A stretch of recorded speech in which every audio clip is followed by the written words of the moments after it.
Hello, beautiful people, and welcome back to another video. My name is Sakshi Patel, and I'm fifth year PharmD student. So, in this video, what you'll be seeing is a vlog, and I wanted to just give you guys a disclaimer. That's why I'm here. Alright, so the disclaimer is that this vlog it is about ward round endings, and to tell you what all happens, what is the saga or the madness behind ward round endings. Alright, so before coming to that, I wanted to tell you guys what all we do during our ward rounds. Okay, so we have certain tasks given to us which we have to complete by the end of the year. Okay, so that happens, and along with that we also have monthly ward rounds, monthly ward round rotation. Now it's not that for entire month of November we'll have a single ward. What happens is that, for example, we have different dates such as from 5th November to 5th December we have oncology ward, and then from example 6th December to 7th December we have respiratory ward. Such it is that way. Okay, so we have our ward rounds which are monthly, and we have our task which we have to complete by the end of the year, and I'll tell you what all task we do. Okay, we have been given this list in the first week of our fifth year, and if you are someone who is in fourth year, then you have nothing to be overwhelmed about. You have nothing to be worrying about. Just focus on your fourth year. If you are someone who is in fifth year, how are you holding up? Okay, so let's start. Yeah, here is I couldn't find my screen recorder. Okay, so these are the tasks that we have been given. Okay, we have to complete 200 cases. That is why you would be seeing some thick journals in my vlog. So those are 200 cases journals. So we have to complete 200 cases by the end of the year. Then we have medication history interview, which we have to complete 50 forms. Then we have patient counseling, for which we have to complete 50 forms. Then ward round participation daily. Drug information 25, detection assessment management of drug interaction 25 forms, detection assessment management of adverse drug reaction 10, then medication order review or prescription audit again 200, and medication incident 10. Cases, what we have to do is that for each and every case that we collect, we have to write it in our journal, and it's not necessary that we have to write specific number of cases for specific for each and every ward. We can write any number of cases for every ward, but in total at the end of the year it should be 200. Okay,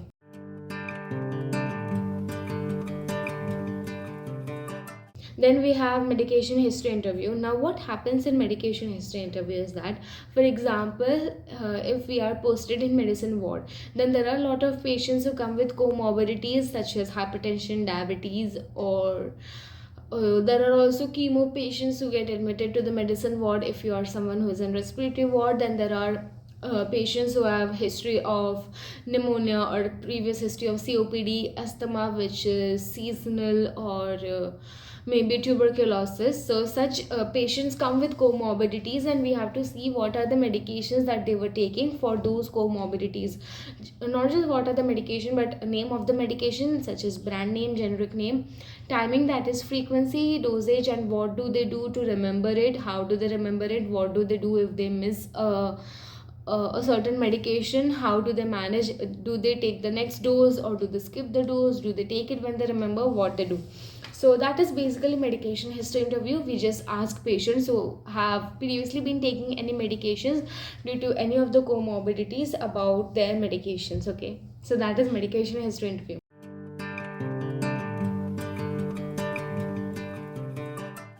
Next, we have patient counseling. I've already made one video of patient counseling for respiratory patients. I've covered pneumonia, tuberculosis, and COPD. I'll be making more videos on patient counseling, but basically patient counseling is you go to a patient and then you introduce yourself, you ask the patient, you assess the patient for their level of knowledge about their disease, and then you give them counseling points. It can be 2 to 3 types of counseling points. For example, condition related counseling, there can be medication related counseling if there is a patient who is, for example, using an MDI, so how you can use meter dose inhaler, that is MDI, so it can be that counseling also. And then at the end of the counseling you have to ask patients whether he or she has any kind of doubt and stuff like that. So I'm covering patient counseling in other videos. I really hope that you guys have seen that and that you are subscribed to my channel. Okay, and if there is any particular disease related counseling you would like me to do, or any particular dose related counseling that you would like me to do, then also let me know. Here there is jalebi. I really want to eat. We had some jalebi in the morning, but you know, Diwali just went, so I'm still in that festive mood. Okay. Yeah, you guys can also have some sweets because Diwali just went, right? Okay.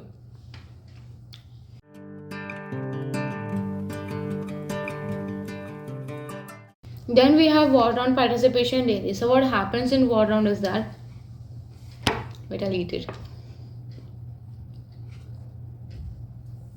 Okay, so what happens in ward round is, now I want to eat more of the jalebis. Okay, in our hospital every day at around 10 a.m. the HODs come in, or the main doctor comes in, whatever you call them, for a patient. For example, if it is medicine ward, but there are unit wise HODs, right? There is nephro HOD, then there is vascular HOD. So they will visit the patients and along with the interns, nurses, etc. So those are known as ward rounds. We participate in them. We try to listen at least a little bit what the doctor is trying to tell you. Now if you're someone who's new, then don't be overwhelmed by ward rounds, because don't be scared of ward rounds first of all, and don't be overwhelmed by it. Scared because you are a student. They also know that you are a student, and you can only be fool until you ask the question. Something like that quote is there, right? Okay, so don't hesitate to ask any questions. Don't be scared. And I know we can't hear what they are speaking a lot of times. Even till date we can hear only about 40 to 50% of what they are trying to say. But as you slowly come to graduate, or you come to 5th year, you will be able to understand more and more. You will be able to comprehend more and more what the doctor is doing. Okay, so then comes ward round participation. Then comes drug information.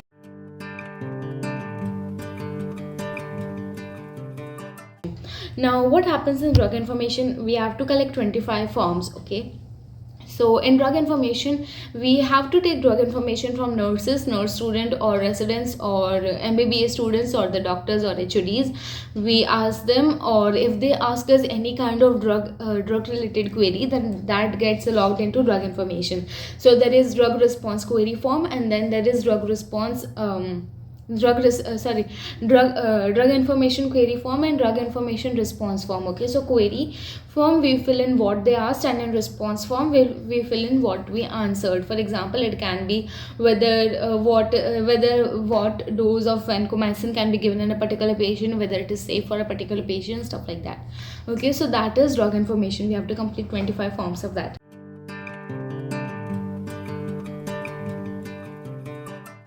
What we do is that, how we detect drug interactions is that we again see for the laboratory data abnormalities. It is very much similar to what we do in ADR. If you have seen my previous video, then I have in depth explained you how we detect and confirm in ADR. So the same thing happens for drug interactions also. For drug interaction, a very nice website is Medscape and Micromedics both. But as I told you in my previous video of ADR, that Micromedics, it is a bit expensive, and Medscape is free, and it does provide 80-90% of whatever Micromedics is providing. Okay, then comes medication order review or prescription audit, that is 200. Okay, I'll show you what a prescription audit looks like. Yeah, so this is my prescription audit. I think it is for skin ward. Okay, yeah, so total prescription, that is the total number of cases that I collected for skin ward, was 45. That is the total number of prescriptions are 45. Then comes total drug prescribed in those 45 prescriptions was 138. Next we have average drugs per prescription. It was 3.07, which will be 138 divided by 45. Then we have percentage of drugs which are prescribed by the generic name, that is 69%. Percentage of drugs which were prescribed, percentage of antibiotics prescribed, that is 52.44. Then we have percentage of drugs prescribed as injections, so that is 4.14. and percentage of drugs which have been prescribed from essential drug list. Okay. Essential drug list, it can be either be your hospital formulary or it can be WHO essential drug list, whatever your institute tells you to do. We do it by WHO essential drug list. Okay, so this is how a prescription audit is conducted. This is what we do in our prescription audit.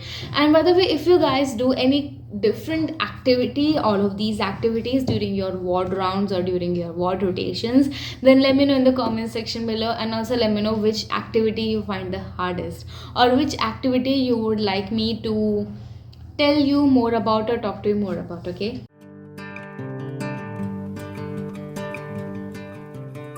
Last we have medication incident. So medication incident is, it can be prescribing incident, it can be omission incident, it can be dispensing incident, or it can be administration incident. For example, heparin, it is given subcutaneously, so instead of subcutaneous, if it is written IV, so that is a medication incident. It can happen a lot in SAGA drugs, that is sound alike look alike drugs. Okay, for example, there can be a generic name and a brand name which sound similar, such as colchicine and colistin. So there can be dispensing or prescribing or transcribing mistake in that. So that all comes in medication incident. Any kind of drug related problem which is either could be avoided if the prescriber or the nurse or anyone involved, even the patient, took a bit more care, then that is known as medication incident. Okay, it can be, as I told you, any kind of incident. Omission incident, for example, if a patient is having hypertension but he has not been prescribed any medication for the same, then that is known as medication incident, omission incident. Okay, that happens a lot. Okay, so keep in check your patient's vitals during the ward rounds. So omission incident, prescribing incident, as I told you, for SALA drugs. Dispensing incident, same. Dispensing can also happen a lot of time for SALA drugs. Okay, and then you have administration incident, as I told you, for IV, SC, oral, etc., or IM. Okay, so those are dispensing incident, and there are so many different kind of incident. So all these medication incident. Now coming back to ward endings. Okay, so whenever we end a ward, for example, from 5th November to 5th December, we had oncology ward. Okay, so on 5th December, we'll go to our respective teacher, the ma'am or sir, and then we'll submit all the cases that we have written for that particular ward. It can be any number of cases, so we'll submit that. We have a journal, our logbook, our forms, and our box file. Okay, these are the 4 things that we have to submit: journal, cases, logbook, everyday what activities are we doing. For example, Tuesday how many patient counseling forms did I take, how many ADR forms did I take. Then Wednesday, how many, for example, drug information forms did I take, did I do ward on participation or not, did I do prescription auditing or not. So that comes in logbook, and logbook we have to maintain it month wise, ward wise, and then at the end we have to maintain it year wise. Okay, we have to write the details. So ward wise comes how many total number of forms we took for the particular ward for each and every form, and whether we gave a case presentation in the class or not, or stuff like that. So that comes in the logbook. Then we have forms. So all these forms we have to fill, we have to get a teacher's sign, then we have to file them in the box file, and when we are getting our form signed, we have to get them signed in the issue date when we are issuing the form. And then once we have filed in the box file, we have to again show the forms and get them signed in the return date. So this is all the madness that happens on the ward ending day, and that is all that you guys are going to see in the vlog. So it starts by me, I think, what I say, completing some of the pending cases right in the morning of the ward round ending day. So yeah, this is all that happens. And if you guys want to know anything further, then let me know in the comment section below. I'll be more than happy to talk about hospital. So yeah, that is it, guys. Now I really hope that you guys enjoy the vlog, and if you do, then don't forget to like, share, and subscribe to my channel. And yeah, I'll see you guys soon. Bye bye, and have some jalebis.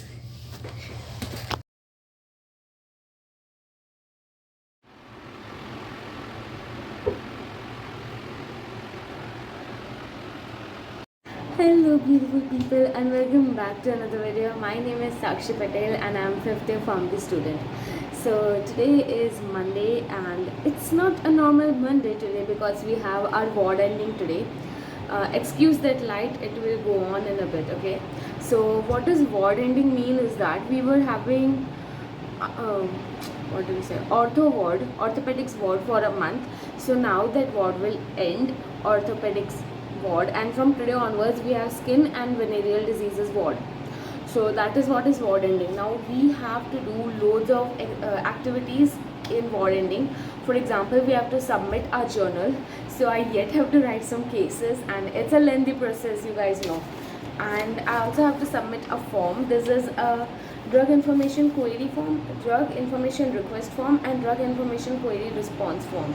So that yay. So that I have to submit along with prescription audit. So 3 things, total form number.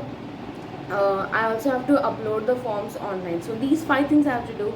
So it's very chaotic, and I also have to do exercise today. So I'll complete my journal, and yeah, then we will. I'm so sorry. I'm just so overwhelmed with so much work today. So yeah, see you guys later.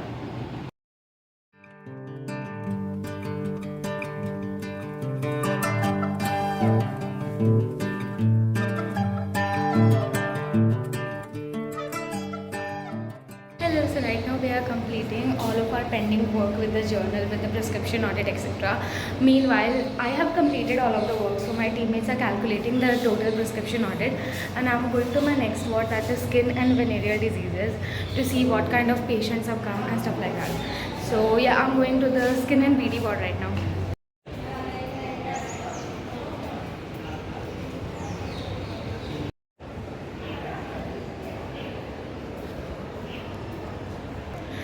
Hello guys, so there is absolutely no patient in female skin ward and also in male skin ward. So now I'm just going downstairs and telling ma'am there's no patient at all, because I also have to give case presentation next week, so I need a patient for that, right? So I'm going now to talk to ma'am about that, because there is absolutely no patient in skin ward. Hello, beautiful people. So next day was, I'm guessing it was a Tuesday or a Sunday. I don't really remember. So yeah, I'm just grabbing my coffee here and going upstairs. Not coffee, but I think only milk, because I wanted to make hot chocolate. So yeah, I would be making hot chocolate, and sometimes that is this. And I did not know at that time that my earphone wasn't working, because while recording this, I was also speaking, as you guys can see. But it is only now that I realized that there was no noise coming. No noise was being recorded. And yeah, I am very sure this is Sunday, because I wouldn't even dare to, tidy up my room during a work day. So yeah, this was a Sunday. No, this is a Saturday. Yeah, I'm so sorry. This is one of our pharmacovigilance, what do you say, pharmacovigilance workshops that I was attending, and these were so cute, different flower tray. And yeah, see, you can see there's rose and there are so many different flowers, and I got these very cute ice cubes. These ice cubes are of lemon, and I'll be shortly making a very nice drink from them. Here you can see. So this drink, it actually consists of mint leaves, then cucumber, some I guess some lemon. Obviously it is all cold, so yeah, some ice cubes also, and ginger, and it was so refreshing and so good. So right now I'm completing my ECG interpretation course, and if you guys follow me on LinkedIn, which you should do, I'll give my LinkedIn ID in the comment section. Do follow me. This is my lunch, in which I made some pasta. And yeah, back to ECG. Also, if you want me, then I'll be uploading my ECG notes also. So you can mail me at patelsakshi164@gmail.com anytime if you want my ECG notes. This is the lead placement you will be seeing shortly. So yeah, red lead on the right side arm, black on the right side leg, green on the left side leg, and yellow on the left side arm. That is how the lead placement is in 12 lead placement system of ECG. These are the leads and precordial leads and chest leads. Yeah, V1 to V9, yeah, that is the precordial leads, and this is how they are placed. This is just me doing my ECG course, by the way. Alright, so if you guys enjoyed the vlog, then do not forget to subscribe and share my videos as much as you can. This was my dinner, and signing off until next time.